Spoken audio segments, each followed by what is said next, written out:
रामपुर नामक के एक गांव में सुमन नाम की एक औरत अपने पति हीरा और बेटी पिंकी के साथ एक झोपड़ी में रहा करती थी।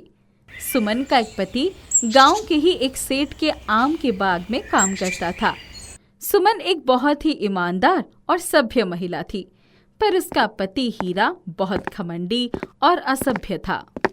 मैं काम से थका मांदा लौट कर आया और तूने अभी तक खाना नहीं लगाया। अब आप आए हो तो आपको गर्मा गर्म खाना परसूंगी। मैंने तुझे पहले ही समझाया कि मेरे आने से पहले खाना लग जाना चाहिए और तू मुझे दरवाजे पर पानी के एक गिलास के साथ खड़ी मिला। पर पर वर ना कर। इस घर में मैं पैसा कमा कर लाता हूं तो तुझे मेरा कहा मानना पड़ेगा। तू करती ही क्या है पूरे दिन घर में बैठ के? हाँ, हीरा सुमन को ऐसे ही ताने दिया करता था, क्योंकि उसे घर का आदमी होने और पैसा कमाने का बहुत घमंड था। उसे लगता था एक औरत कुछ भी नहीं कर सकती।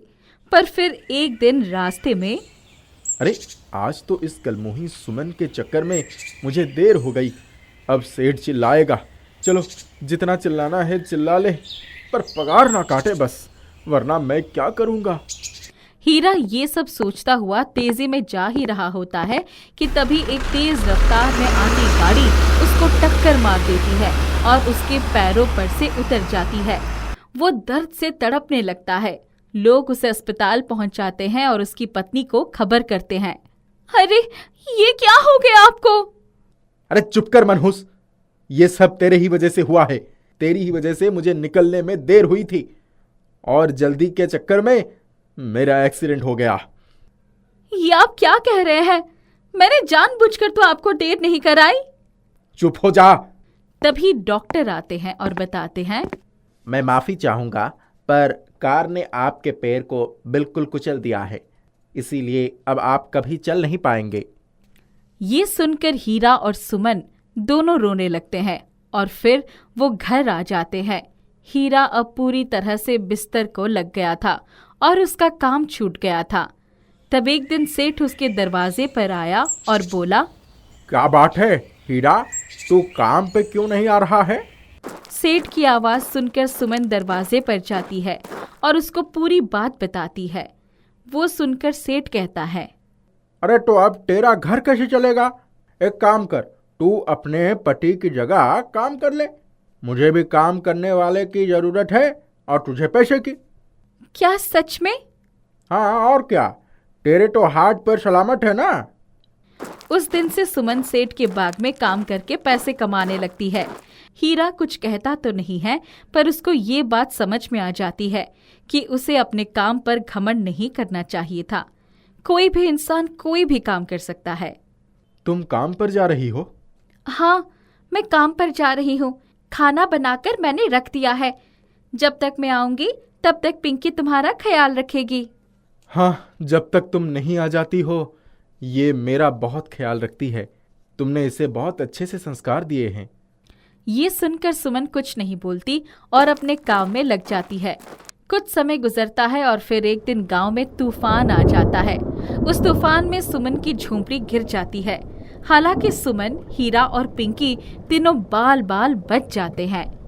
माँ, हमारा घर तो गिर गया, अब हम कहाँ रहेंगे? पता नहीं बेटा, देखती हूँ अभी कुछ। सेठ के पास चलो, वो जरूर हमारी कुछ मदद करेंगे। हाँ, ये ठीक रहेगा। वो तीनों सेठ के पास जाते हैं और अपनी परेशानी बताते हैं। पर सेठ एक नंबर का लालची इंसान था। उसे दूसरों की परेशानी से कोई मतलब नहीं था। वो कहता है, अरे मेरे पास कोई जगह वगह नहीं है तुम्हें रखने के लिए। तुम मेरे आम के बाग में काम करती हो तो मैं तुमको बस कुछ आम दे सकता हूँ, इससे ज्यादा कुछ मदद नहीं कर सकता मैं तुम्हारा। सेठ उनको कुछ आम देकर वहां से जाने को कह देता है। सुमन अपने पति और बेटी को लेकर जंगल की तरफ चल पड़ती है। जंगल पहुंचकर तीनों एक पेड़ के नीचे बैठते हैं। तभी सुमन को एक चिड़िया दिखती है जिसके पैरों में डोर उलझी हुई होती है और वो उड़ नहीं पा रही होती है। माँ देखो, इस चिड़िया के पैरों में तो डोर उलझ गई है, इसको निकाल दो। हाँ बेटा, मैं भी वही देख रही थी। ये कहकर सुमन उस चिड़िया के पैरों से वो डोर निकाल देती है। जैसे ही चिड़िया आजाद होती है तो वो एक परी में परिवर्तित हो जाती है, जिसे देखकर वो तीनों हैरान हो जाते हैं। मैं कोई चिड़िया नहीं, परी हूँ। मैं तुम्हारे बारे में सब कुछ जानती हूँ। मैं तो बस तुम्हारी परीक्षा ले रही थी कि क्या तुम इतनी मुसीबतों से घिरे होने के बाद भी अच्छा काम करोगी या नहीं। तुम्हारा भगवान पर विश्वास बचा है या नहीं, और तुम इस परीक्षा में पास हो गई हो। मुझे तो यकीन नहीं हो रहा है कि मैं अपने सामने एक परी को देख रही हूँ। माँ, ये परी तो बहुत खूबसूरत है। बहुत बहुत धन्यवाद तुम्हारा पिंकी। और सुमन, मैं तुम्हारी भलाई से बहुत खुश हूँ, इसलिए तुम्हारे पास जो आम है वो उनको मैंने जादुई बना दिया है, तो तुम उनसे जो चाहो वो कर सकती हो। परी ये बोलकर गायब हो जाती है और सुमन जमीन में रखे हुए आमों को देखती है। वो आगे बढ़कर उन आमों को उठाती है और कहती है, अगर वो परी सच कह रही थी कि ये आम जादुई है, तो मैं चाहती हूँ कि मुझे एक घर मिल जाए जिसमें हम तीनों आराम से रह सके। सुमन के इतने कहने की देर थी और बस वो आम एक बड़े से जादुई मैंगो हाउस में परिवर्तित हो गए। वाह, कितना प्यारा घर है ये। हाँ पिंकी, ये सब तुम्हारी अच्छाई का ही नतीजा है सुमन। मैंने हमेशा तुमको बुरा भला कहा, पर आज तुम्हारी वजह से हमें इतने अच्छे घर में रहने को मिला है। अरे ऐसे ना कहिए जी, ये हम सबकी किस्मत का है। फिर वो तीनों लोग उस घर के अंदर जाते हैं। घर के अंदर जाते ही हीरा के पैर ठीक हो जाते हैं और वो अपने आप बिना किसी सहारे के चलने लगता है। अरे मैं तो ठीक हो गया, मैं ठीक हो गया। ये जादुई मैंगो हाउस तो सच में जादुई है। अरे वाह, आप ठीक हो गए। फिर वो लोग उस घर में आराम से रहने लगे। थोड़ा समय गुजरा और उनका मैंगो हाउस पूरे इलाके में मशहूर हो गया। ये खबर सेठ के पास भी पहुंची। सेठ ठहरा लालची। वो उस जादुई मैंगो हाउस को हड़पने के लिए निकल पड़ा। अरे ये दोनों मेरे बाग में काम करते थे और आज मुझसे भी अच्छे घर में रह रहे हैं। मैं ऐसा नहीं होने दूंगा। सेठ गुस्से में उनके घर में घुसता चला जाता है और चिल्लाने लगता है। वो उन तीनों को वहां से बाहर निकालना चाहता था, पर तभी कुछ आम उड़ते हुए आते हैं और उसके सिर पर लगने लगते हैं। अरे ये क्या हो रहा है? आम बढ़ते चले जाते हैं और सेठ को बुरी तरह मारने लगते हैं। सेठ की हालत खराब हो जाती है तो वो उन तीनों से माफी मांगने लगता है। उन तीनों को भी तरस आ जाता है और वो उसे माफ कर देते हैं। हमने तुम्हें माफ कर दिया सेठ, पर आगे से ऐसा कभी ना करना। तुम अपने जीवन में खुश रहो और हमें भी रहने दो। अब मैं कभी लौटकर इधर नहीं आऊंगा। तौबा मेरे बाप की तौबा। सेठ वहां से भाग जाता है और तीनों उस जादुई मैंगो हाउस में एक अच्छा जीवन जीते रहते हैं। दूर जंगल में एक झोपड़ी बनाकर माँ बेटे रहा करते थे।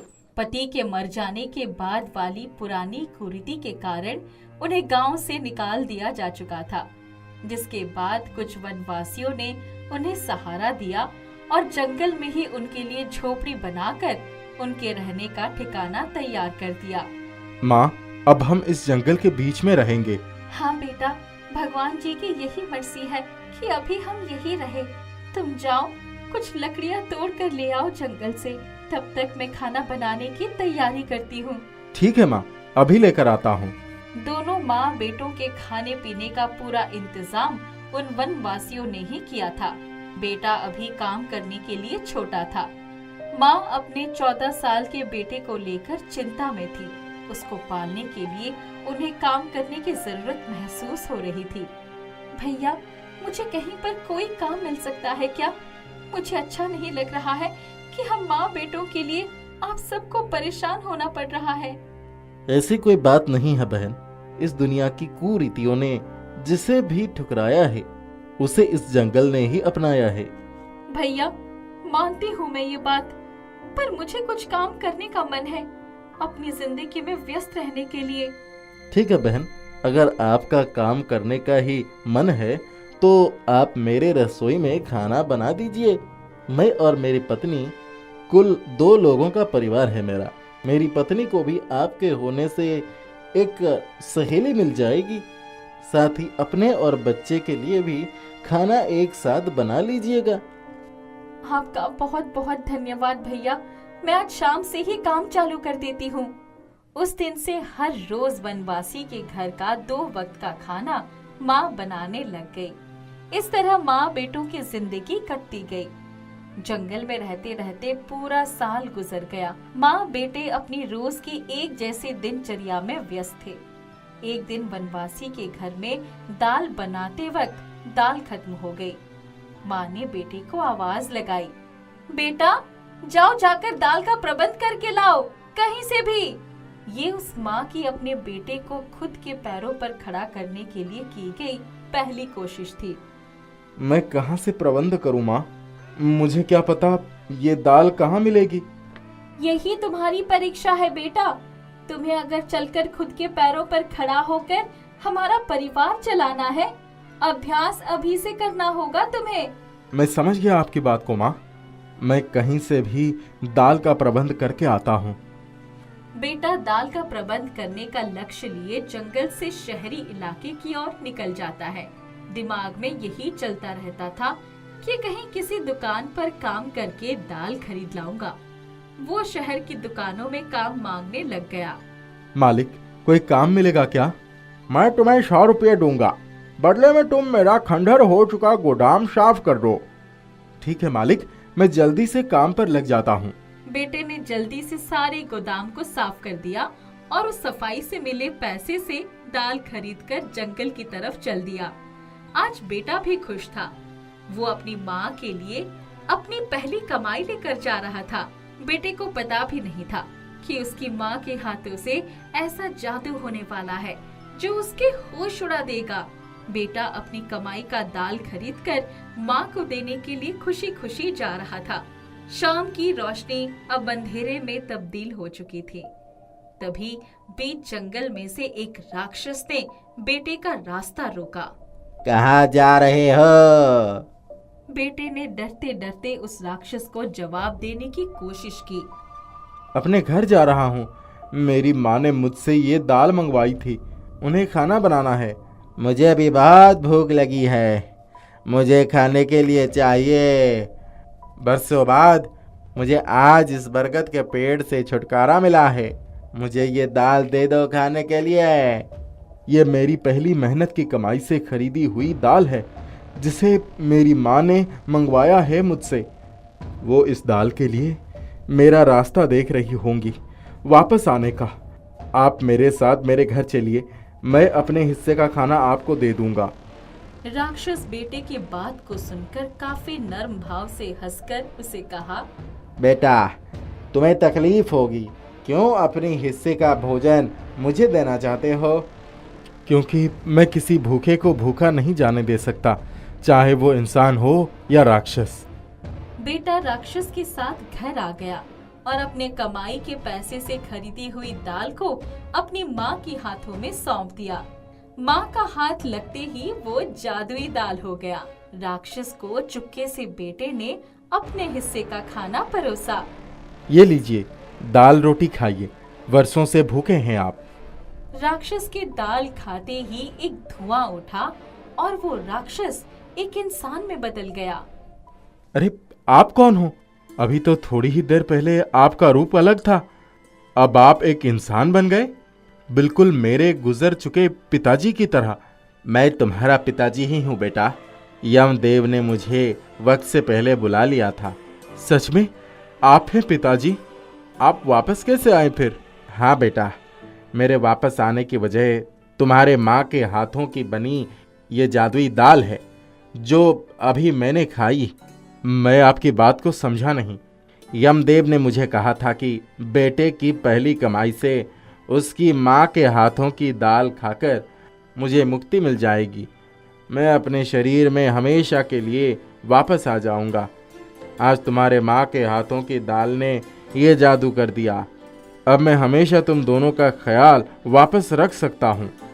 इस तरह से अपने पिता को वापस पाकर बेटा खुश हो गया और उस गरीब माँ के हाथों की जादुई दाल ने अपना टूट चुके हुए परिवार को फिर से खुशहाल कर दिया।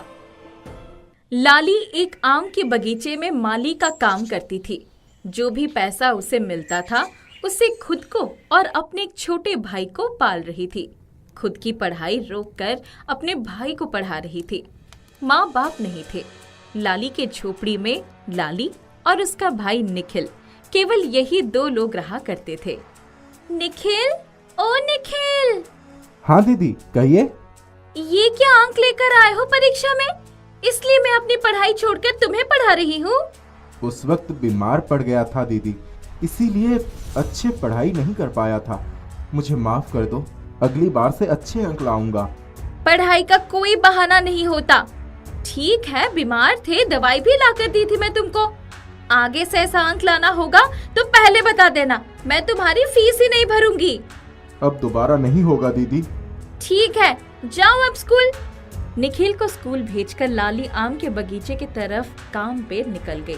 वो जाते जाते रास्ते में सोचने लगी, इस निखिल को कौन समझाए कि मैं भी अकेली ही हूँ। ऐसे इस माली की नौकरी करके कब तक पाल पाऊंगी। वो भी अब बड़ा हो रहा है, अब मन लगाकर पढ़ेगा नहीं तो उसकी आगे की पढ़ाई तो पूरी कठिन हो जाएगी। तब तक बगीचे का मालिक आ जाता है। बड़ी देर कर दी बिटिया, तबीयत तो ठीक है? सब ठीक है काका, केवल अपना वो निखिल है ना, पढ़ाई लिखाई ठीक से नहीं कर रहा। भगवान जाने कब बुद्धि आएगी उसे। कोई बात नहीं बिटिया, वो अभी बच्चा है, धीरे धीरे समझदारी आ जाएगी। जाओ तुम तब तक पेड़ों को सींच दो। जी मालिक, जा रही हूँ। मेरा भाई अपना पढ़ाई ठीक से करे ना करे, मैं जरूर ठीक से काम करूँगी। तुम इसीलिए मेरी बड़ी बेटी जैसी हो। आम के बगीचे में लाली पाइप से पेड़ों को पानी दे रही थी। जहाँ जहाँ कीड़े लगे थे वहाँ कीड़े मारने की दवाई छिड़क रही थी। तभी लाली ने एक अजीब घटना देखी। ये पेड़ इस पानी से गीला क्यों नहीं हो रहा? इतनी जल्दी तो किसी भी पेड़ का पानी नहीं सूखता। लाली आगे बढ़कर दूसरे पेड़ों में पानी देने लग गई। तब तक एक आवाज आई, मुझे और पानी चाहिए, मुझे और पानी दो। ये आवाज किधर से आ रही है? पीछे मुड़कर देखो। लाली ने पीछे मुड़कर देखा तो एक आम का पेड़ बात कर रहा था। ये वही पेड़ था जो पानी से गीला नहीं हो रहा था। कौन हो तुम? इस पेड़ से क्यों आवाज निकाल रहे हो? मैं कोई ऐसा वैसा आम का पेड़ नहीं हूँ, मैं जादुई आम हूँ। जादुई आम? कैसा जादुई आम? अपने हाथों से मेरे फल को तोड़ लो। तुम्हारे हाथों से टूटे इस फल के रस को जो भी पिएगा वो तुम्हारी हर बात मानेगा, वो तुम्हारे वश में हो जाएगा। ऐसा सच में है? विश्वास ना हो तो जाओ, जाकर अपने मालिक को आम रस पिलाकर कोशिश कर लो। ठीक है, कोशिश करती हूँ। लाली उस आम के पेड़ से 2-4 आम तोड़कर उसका आम रस बनाती है और मालिक के पास जाती है। मालिक, ये पीजिए ताज़ा आम रस। अरे वाह बेटा, शुक्रिया। और मालिक आम रस पीते ही लाली के वश में हो जाता है। बताइए मैडम, मैं आपकी क्या सेवा करूं? आप मुझे आम के सारे फल दे दीजिए, मैं जब चाहूँ तोड़ के लेते जाऊं। बस इतनी सी बात बेटा, ये पूरा बगीचा ही तुम्हारा है, जहाँ से लगे चले जाओ। लाली को पेड़ की बात पर यकीन हो गया। उसने पेड़ को शुक्रिया कहा और थोड़े से आम तोड़कर घर लेते गई। घर पर निखिल स्कूल से आ चुका था। लाली ने निखिल के लिए आमरस बनाया। निखिल, जल्दी यहाँ आओ। क्या हुआ दीदी, क्यों बुला रही हो? ये ले, जल्दी से ये आमरस पी जा। ये तो मेरा फेवरेट है। निखिल पूरा आमरस पी जाता है। देखो निखिल, तुम्हें ही पढ़ लिख कर हमारे परिवार को आगे लेकर जाना है। अब पूरा मन लगाकर पढ़ाई में जुट जाओ। थोड़ी देर बाद, दीदी मुझे माफ कर दो, मैं पढ़ाई में लापरवाही किया था, इसीलिए कम अंक आए थे। आगे से अब दोबारा ऐसी गलती नहीं करूंगा। लाली समझ जाती है कि आमरस के जादू ने उसका काम कर दिया है। अब उसका भाई सही रास्ते की तरफ चला गया है। लाली के आगे अब अगली समस्या अपनी माली हालत को सुधारने की थी। गांव में मंत्री जी का दौरा हुआ था। उन्हें किसी गरीब के घर में बैठकर भोजन करना था। ऐसा मंत्री जी के लिए आला कमान का निर्देश था। गांव के सरपंच ने लाली के घर का प्रस्ताव दिया था मंत्री जी के भोजन कार्यक्रम के लिए। लाली, ओ लाली बिटिया, जी सरपंच जी, कैसा आना हुआ? ये पैसे रखो, कुछ अच्छी सब्जियां और बाकी के सामान ले लेना। आज मंत्री जी आने वाले हैं तुम्हारे घर भोजन करने के लिए। जरूर सरपंच जी, मैं अभी से तैयारी में लग जाती हूँ। शाम को मंत्री जी का आगमन हुआ। लाली ने तमाम प्रकार के लजीज पकवान बनाए थे। वाह बेटा, मजा आ गया। काफी दिनों बाद इतना बढ़िया भोजन किया। शुक्रिया मंत्री जी, ये आमरस पीजिए और भोजन को पूर्ण कीजिए। बिल्कुल बेटा, खाने के बाद आम रस पीने का अलग ही मजा है। मंत्री जी आम रस पीकर लाली के वश में आ जाते हैं। इतना ही भोजन पसंद आया तो उपहार में क्या दे रहे मंत्री जी? बोलो बेटा, इतना बढ़िया भोजन कराने के बदले में तुझे क्या उपहार दूं? आपके बस में तो सब है। मुझे बागवानी का अनुभव है, माली का काम करती हूँ, मंत्रालय के बगिया की देखरेख करूंगी। वही की नौकरी लगवा दीजिए मुझे। बिल्कुल हो जाएगा बेटा, हमें माली की वैसे भी जरूरत थी वहां पर। सचिव, ओ सचिव। जी मंत्री जी। इस बच्ची के सारे दस्तावेज ले लो और इसके भाई के साथ इसकी दिल्ली में रहने और माली की नौकरी की जल्द से जल्द व्यवस्था कराओ। ये मेरे ही मंत्रालय की सरकारी कर्मचारी रहेंगी। पेंशन से लेकर सारा भत्ता इन्हें मिलना चाहिए। ठीक है मंत्री जी, मैं अभी से तैयारी चालू कर देता हूँ। लाली की सारी जरूरतें पूरी हो चुकी थी। उसके द्वारा तोड़े गए वो जादुई आम भी अब खत्म हो गए थे। जादुई आम रस पिलाकर किसी को वश में करने की दोबारा अब लाली को जरूरत ही नहीं पड़ी। वो अब मंत्रालय द्वारा दिए गए आवास में आराम से अपने भाई के साथ आलीशान जीवन जी रही है। लाली का भाई भी मंत्री जी के समर्थन से अच्छे सरकारी स्कूल में अब दाखिल होकर नाम करने लगा है। किशन का परिवार बहुत ही गरीब था। उसके माता पिता एक बड़े साहब के यहाँ एक रसोइया का काम किया करते थे। लेकिन किशन बहुत ही होशियार था और उसका मन कुछ बड़ा कर दिखाने का था, ना कि किसी ऐसे ही किसी का नौकर बनने में, परंतु गरीबी के कारण वो मजबूर था। किशन, हम साहब के यहाँ जा रहे हैं, अपना ख्याल रखना। माँ, आखिर कब तक हम ऐसे दूसरों के घरों में काम करते रहेंगे? बेटा, ऐसे नहीं सोचते। काम कोई भी हो, छोटा या बड़ा नहीं होता। हाँ माँ, लेकिन जितनी मेहनत आप दोनों उनके लिए करते हैं, उतने में तो हम अपना खुद का एक अच्छा सा ढाबा खोल सकते हैं। हाँ बेटा, पता है, लेकिन हमारे पास अभी इतने पैसे नहीं हैं कि हम अपना खुद का एक ढाबा खोल पाए। किशन ये सारी बातें सुनकर बहुत ही निराश हो जाता है। उसका दिमाग शुरू से ही बिजनेस में तेज चलता था। उसके दिमाग में लोगों के दिए हुए ताने चल रहे थे। कैसे लोग पीठ पीछे सके मम्मी, माँ और पिता की बेइज्जती करते थे। अगले दिन किशन कॉलेज जाते हुए मन ही मन में कुछ सोच रहा होता है। तभी अरे बेटा, मुझे भगवान के नाम पर कुछ खाने को दे दो। 4 दिन से भूखा हूँ, कुछ नहीं खाया है। भिखारी की ऐसी बातें सुनकर किशन को उस पर दया आ जाती है।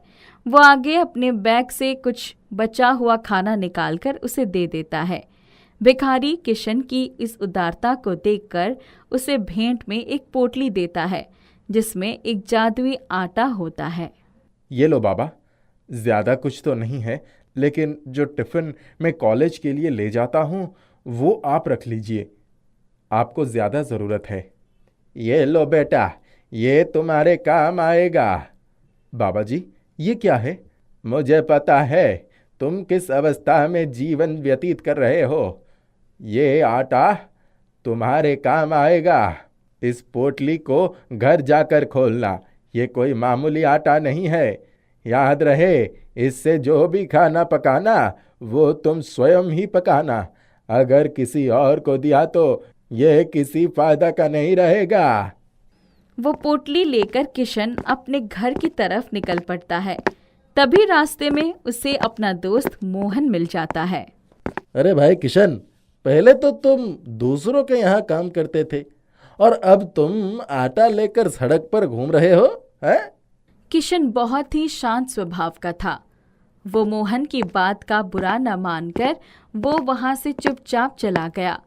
घर जाते ही उसके दिमाग में आया, क्यों ना मैं इस आटे का डोसा बनाऊं। वैसे भी हमें डोसा खाए हुए बहुत दिन हो गए हैं। जैसे ही मोहन आटे को तवे पर डोसा बनाने के लिए रखता है, वो डोसा बोल पड़ता है। अरे ये क्या, ये डोसा तो बोल रहा है। हाँ किशन, मैं बोल सकता हूँ। जिस आटे से तुमने मुझको बनाया वो आटा मामूली नहीं था, वो जादुई आटा था। तुम्हें जो मांगना है मांगो, मैं वो चीज तुम्हें देने के लिए तैयार हूँ। अब मुझे अपना खुद का एक रेस्टोरेंट खोलना है। मुझे उसके लिए कुछ सामान चाहिए और एक बड़ा घर जिसमें मैं अपना सामान रख सकूं। किशन जितना समय ये बोलने में लगता है, इससे पहले ये सब कुछ बनकर खड़ा हो जाता है। किशन ये देखकर बहुत खुश हो जाता है। उस जादुई आटे से एक जादुई डोसे वाला घर बनकर तैयार हो जाता है। अब हमारे पास अपना खुद का एक जादुई डोसा वाला घर है। मेरा बचपन का सपना अब पूरा होने जा रहा है और जादुई डोसा वाले घर की मदद से फाइनली मैं अपने रेस्टोरेंट वाला आइडिया पर काम कर सकता हूँ। उस जादुई घर में एक खास बात थी। उसके अंदर कोई भी आदमी कितना भी सामान भर सकता था, चाहे बाहर से घर कितना भी छोटा दिखे। अब किशन का काम बहुत अच्छे से चलने लगा था। दिन भर दिन तरक्की करने और मुनाफा होने के कारण वो अपने काम से बहुत खुश था। अब मोहन और बाकी मोहल्ले वाले लोग किशन और उसकी तरक्की को देखकर जलने लगे थे। देखा तुम लोगों ने एकदम से कैसे ये भिखारी किशन इतना अमीर बन गया। हाँ, कुछ तो बात है जो हमें नहीं पता, वरना ऐसे ही बिना पैसों के कोई इतना बड़ा रेस्टोरेंट नहीं बना सकता। चलो आज रात सब मिलकर उसके घर चलते हैं और उसका कुछ भी सामान नहीं छोड़ेंगे। ऐसा कहकर वे सभी हंसने लगते हैं। अब मोहन और उसके सभी साथी किशन के जादुई डोसे से बने हुए घर पहुंच जाते हैं, लेकिन उन्हें ये नहीं पता होता कि ये घर कोई मामूली घर नहीं है। चुपके से कदम रखो, सब सोए हुए हैं, कोई गलती से भी उड़ ना जाए। हाँ हाँ, ये कैसा अजीब सा घर है। बाहर से तो इतना छोटा था, यहाँ इतना सामान इकट्ठा कैसे कर रखा है। वो सभी लोग जैसे ही सामान की तरफ बढ़ते हैं तो उनके ऊपर एक बोरी से निकलकर बहुत सारा आटा गिर जाता है और वो कुछ भी नहीं देख पाते। अरे ये क्या हुआ? ये आटे की बोरी हम पर किसने गिराई है? मैं तो कुछ देख ही नहीं पा रहा हूँ। वे ये सब यहाँ वहाँ देख ही रहे होते हैं कि उन्हें एक आवाज आती है। क्यों बच्चों, अब आया ना मजा? पता चला कि आटे से क्या क्या हो सकता है। उस दिन बड़े बोल रहे थे तुम किशन को। अरे कौन हो तुम और हमसे क्या चाहते हो? मुझे तो तुमसे कुछ नहीं चाहिए, पर आगे आगे देखो होता क्या है। जादुई डोसा की ऐसी बातें सुनकर मोहन और उसके सभी दोस्त डर जाते हैं और सभी पास में रखे एक किचन सेट से बहुत सारे चाकू एक साथ हवा में उड़कर उन लोगों की तरफ निशाना साध लेते हैं। कौन हो तुम और क्या चाहते हो? प्लीज हमें यहाँ से जाने दो। तुम तो किशन को मजा चखाने आए थे ना, अब क्या हुआ? निकल गई हवा। तभी वो सारे चाकू बहुत ही तेजी से उनकी तरफ आते हैं और उनको बिना चोट पहुंचाए दीवार में लग जाते हैं। ये सब देखकर मोहन और उसकी मंडली की आंखें फटी की फटी रह जाती है। उसकी रोने जैसी हालत हो जाती है। बस इतने में ही डर गए, अभी तो और भी बाकी है। जादुई डोसा को ऐसा कहते ही सारा घर घूमने लगता है और वे लोग पागलों की तरह चिल्लाने लगते हैं, लेकिन जादू की वजह से उनकी आवाज किसी को सुनाई नहीं देती। बोलो, आज के बाद फिर से किशन को किसी भी तरह का नुकसान पहुंचाने की कोशिश करोगे नहीं नहीं, हम आज के बाद किशन की तरफ आंख उठाकर भी नहीं देखेंगे। देखना भी मत, वरना अगली बार वो सब करूंगा जो तुम लोगों ने सपने में भी नहीं सोचा होगा। चलो अब दफा हो जाओ यहाँ से, और दोबारा किशन के आसपास दिखाई मत देना, समझे? ऐसा सुनते ही वे लोग माफी मांगते हुए वहां से डरकर भाग जाते हैं और कभी मुड़कर वापस नहीं आते। सर्वेश नगर नामक एक गांव था। वहां सभी हंसी खुशी से खेती बाड़ी का काम करके अपना जीवन यापन किया करते थे। धर्मेंद्र भी उनमें से एक था। उसकी मूली की खेती थी। पूरे गांव में सबसे अच्छी मूली की खेती धर्मेंद्र ही किया करता था। धर्मेंद्र का छोटा भाई देव भी खेत में हाथ बटाया करता था। काम बहुत अच्छे से चल रहा था। धर्मेंद्र को कोई परेशानी नहीं थी, मगर दूसरी जगह देव को धर्मेंद्र से बहुत जलन होती थी। हर बार भैया की ही तारीफ होती है। मैं चाहे कितना भी खेती में मदद कर लूं, अंत में सारी वाहवाही वही ले जाते हैं। घर के सभी खर्च का हिसाब भी धर्मेंद्र रखा करता था। देव को अगर कोई चीज लेनी होती थी तो उसे धर्मेंद्र से मांगनी पड़ती थी, जिस वजह से देव गुस्से में रहने लगा था। इतना सब के बाद भी देव सब कुछ अनदेखा करके काम में हाथ बटाया करता था। एक दिन देव के कुछ दोस्तों ने बाहर शहर जाकर घूमने का सोचा, मगर देव ने जैसे ही अपने भैया से पैसे मांगे तो धर्मेंद्र ने मना कर दिया। देव, इस वक्त हमें खेती पर ध्यान देनी चाहिए। हम फसल बर्बाद नहीं कर सकते हैं। तुम्हें जाना है तो तुम कभी और चले जाना। वैसे भी इस बार बहुत समस्या आ गई है। देव धर्मेंद्र की बातें सुनकर बहुत गुस्सा हो जाता है। गुस्से में घर से बाहर चला जाता है। तभी देव का दोस्त भोला वहाँ दिख जाता है। अरे क्या बात हो गया देव, इतना परेशान क्यों हो? और घूमने तो चल रहे हो ना? हैं? नहीं यार, भैया ने पैसे देने से इनकार कर दिया है। कहते हैं इस बार खेती में कुछ समस्या आ गई है, सारे पैसे उधर ही खर्च हो गए हैं। अरे पूरे गांव में तो तेरे खेत की ही मूली प्रसिद्ध है और तुझे ही पैसे की कमी आ रही है। ये कैसे हो सकता है? भैया ने तो ऐसा ही कहा है। क्या तू हर वक्त भैया भैया करता रहता है? वो खेत तेरी भी तो है ना? है? मैं तो कहता हूँ कि तू खेती अलग से शुरू कर दे, और इतने सालों में तुझे भी तो मूली की खेती करना सही तरीके से आ गया होगा। फिर तू अपनी खेती कर और अपने पैसे जहाँ मन वहाँ खर्च कर। अगले दिन से देव खेत की दूसरी ओर से अपनी खेती शुरू कर देता है। धर्मेंद्र को समझ नहीं आ पाया कि ये क्या हो रहा है। ये क्या कह रहे हो देव? अभी नई मूली नहीं लगानी है? नहीं भैया, अब से आप अपनी खेती करेंगे और मैं अपनी करूँगा। आप मुझसे मतलब मत रखिए। देव की बातें सुनकर धर्मेंद्र को बहुत अजीब लगता है। उस वक्त धर्मेंद्र देव से कुछ भी नहीं कहता है। देव अपनी खेती करना शुरू कर देता है। वो रोज आकर खेत में काम करता था और पैसे कमाने के सपने देखता रहता था। एक दिन आया जब देव अपने खेत की मूली की कटाई करके उसे बेचने गया, मगर बहुत ही कम लोगों ने उसकी मूली खरीदी। सभी लोग धर्मेंद्र की मूलियां खरीद रहे थे। तभी वहाँ भोला आता है। देखा भाई, अभी तेरे भैया की वजह से तू कमा नहीं पा रहा है। मेरी मान, तू अपने भैया को ये काम करने से रोक, तभी जाकर तेरी बिक्री होगी। और वैसे भी लोगों का कहना है तेरे मूली कुछ खास नहीं है जितने तेरे भैया के हैं। ये सब देखकर धर्मेंद्र को अच्छा नहीं लगता है। वो देव के पास आता है। देव, मुझे तुम्हारी मेहनत और लगन देखकर बहुत अच्छा लगा है, पर तू बुरा मत मान। मैं तुझे ये काम सिखा दूंगा। इस काम को करने के लिए बहुत मेहनत लगती है। तू भी वक्त के साथ ये सब सीख जाएगा। आप तो खुशी हो रहे होंगे, आखिर आपकी ही मूली बिक रही है। ये सब कहकर देव अपना सारा सामान बांधकर चला जाता है। अब मैं कुछ भी करके भैया की खेती हटा कर रहूंगा। देव ने सोचा क्यों ना वो धर्मेंद्र की मूली चुरा ले और उसी को ही बेचकर पैसे कमाए। वो वापस से मूली की खेती शुरू कर देता है ताकि किसी को उस पर शक ना हो। जिस दिन मूली बड़ी हो गई, उसके अगले ही दिन उसे बेचने जाने का वक्त आ गया। देव रात में ही धर्मेंद्र के खेत में घुसकर सारी मूलियां बदलकर अपने घर ले आता है। अब आप देखिए भैया, सभी मेरी ही मूलियां खरीदेंगे। वो जैसे ही मूली को रखकर सोने जा रहा था, तभी उसने देखा कि मूलियां अचानक से खुद ब खुद बड़ी होती जा रही है। सभी मूली रुकने का नाम ही नहीं ले रही थी। वो सभी मूली धीरे धीरे बहुत बड़ी होती जा रही थी। ये सब क्या हो रहा है? ये मूलियां खुद कैसे बड़ी होती जा रही है? ऐसा ही चलता रहा तो ये सारे मेरे घर में भी नहीं रह पाएंगे और सबको मेरी चोरी का पता चल जाएगा। देव जैसे जैसे करके सारी मूली धर्मेंद्र के खेत में वापस रखकर अपनी मूलियां लेकर वापस आ जाता है।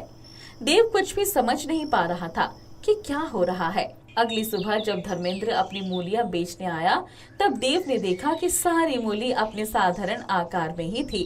पकड़े जाने के डर से देव धर्मेंद्र से मूली के बारे में पूछ भी नहीं पा रहा था। जरूर भैया अपनी मूलियों के साथ कुछ करते हैं, वरना ऐसे कैसे मेरे घर मूलियां लाने से मूलियां इतनी बड़ी हो गई और फिर अपने पहले आकार में आ गई।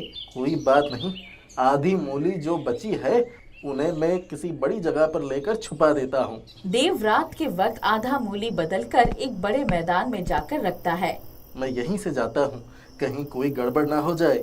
मगर फिर जैसे ही देव की आंखें लगी उसे अचानक से बिजली का झटका लगता है। वो तुरंत उठकर बैठ जाता है और मूलियों को देखता है। फिर जैसे ही मैदान पर वो पैर रखता है उसे फिर से बिजली के झटके लगने लगते हैं। देव समझ जाता है ये सब फिर मूलियों की वजह से हो रहा है। देव भागता हुआ मूलियों को वापस धर्मेंद्र के खेत में रख आता है। ये सब क्या हो रहा है? मुझे तो कुछ समझ में नहीं आ रहा है। देव सारी बातें भोला को बताता है। अरे तो ये सारी समस्या तब आती है जब तुम मूली को अपने पास रखते हो। एक काम करो, अगली बार तुम सारी मूलियाँ लाना और उन सबको बर्बाद करके फेंक देना। तुम्हारे भैया के पास मूलियाँ रहेंगी ही नहीं तो सारे गांव वाले तुमसे ही मूलियाँ खरीदेंगे। देव ने भी यही करने का सोचा और मूली की खेती करना शुरू कर दिया और कटाई के बाद वो फिर रात में धर्मेंद्र के घर जाता है और उसकी सारी मूलियाँ चुरा कर लेकर जाता रहता है। तभी धर्मेंद्र की आंख खुल जाती है। वो देव को मूली ले जाते देखता है और उसका पीछा करता है। देव सारी मूलियाँ लेकर नदी किनारे जाता है और जैसे ही हंसुआ से मूलियाँ काटना चाहता है वो हंसुआ उसकी तरफ मुड़ जाता है और उसे घायल कर देता है। देव को बहुत ज्यादा गुस्सा आ जाता है। वो जोर से उसकी तरफ मारना चाहता है और तभी उतनी ही जोर से वो हंसुआ उसकी तरफ आने लगता है और तभी धर्मेंद्र भाग कर आता है और देव को बचाता है। तुम क्या करने की सोच रहे थे? तुम्हें पता भी है तुम कितना बड़ा पाप अपने सर पर लेने जा रहे थे? आज मैं नहीं आता तो तुम्हारी जान भी चली जा सकती थी। देव धर्मेंद्र को गले लगाकर रोने लगता है। धर्मेंद्र देव को बताता है कि एक बार उसके पास एक मुसाफिर आया था जिसके पास कुछ भी नहीं था। तब उसने उस मुसाफिर को अपनी सारी जमा पूंजी दे दी थी क्योंकि उसकी हालत बहुत खराब थी। और तभी उस मुसाफिर ने धर्मेंद्र को एक अनोखी मूली की खेती की तरकीब बताई थी जिस वजह से वो पूरे गांव में सबसे प्रसिद्ध मूली होगी और कोई भी कभी भी उसे चुराना या खराब करना चाहेगा तो उस इंसान के साथ ही बुरा होगा। बाद में उसे पता चला था कि वो कोई आम मुसाफिर नहीं बल्कि एक सिद्ध मुनि थे। इसीलिए मैंने तुम्हें कहा था कि तुम्हें सही तरीका सिखाऊंगा, मगर तुम तो गलत ही काम करने पर लगे हो। और तुम ही बताओ, मैं अपने भाई की तरक्की से क्यों जलूंगा? तुम तो घर छोड़कर भी चले गए थे। मुझे माफ कर दीजिए भैया, मैं आपके प्यार को कभी नहीं समझ पाया। मुझे लगा आप सिर्फ अपना सोचते हैं। अब से मैं हमेशा आपके साथ ही काम करूंगा। देव और धर्मेंद्र दोनों मिलकर जादुई मूली की खेती करने लगते हैं।